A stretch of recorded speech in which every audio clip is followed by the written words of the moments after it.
Piraso na o apat. Maliit lang ang amin eh. Ito malaki. Malaki na likazan. Ang tawag sa kanya, likazan.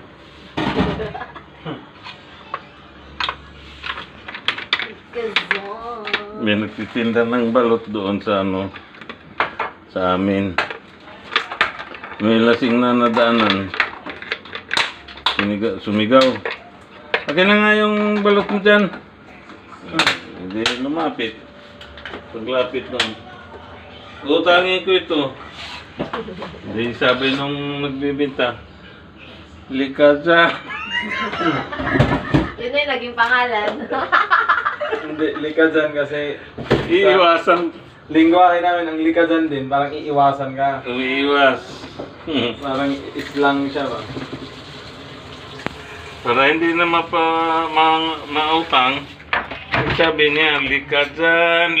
Hindi naman kumakain ng likadan yung ano, yung uutang sana. Nali. Absilto yung ano niya. Paninda. Hindi na utang.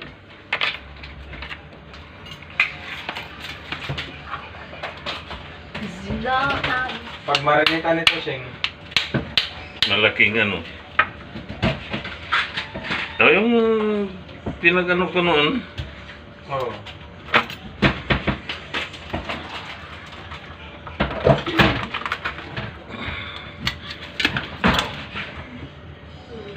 buhay na buhay.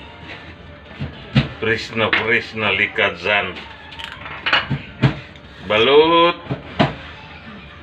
Ay nung narinig nung titinday, uutangin lang pala. Sumigaw ng iba. Likazan.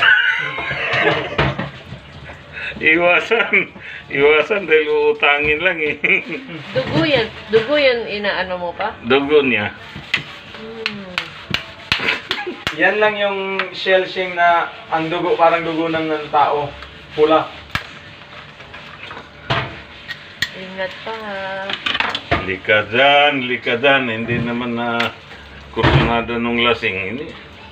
Umiwas na.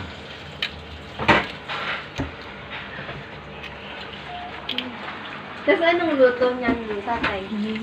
Kilawin. Kilawin niya yan. Ang lalaki. Laki nga eh.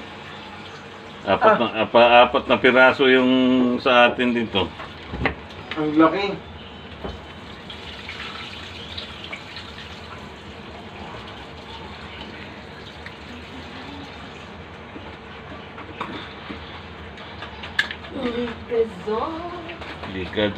Likadan.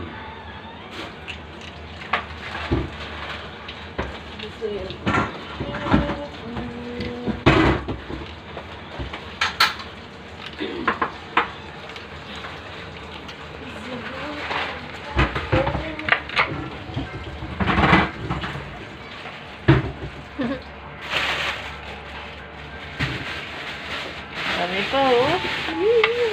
Sheng, hindi ka na mag-aalala ng food namin next day. Meron lang pwedeng paksiwin. Tsaka prituhin. Sheng. Papa! Sheng.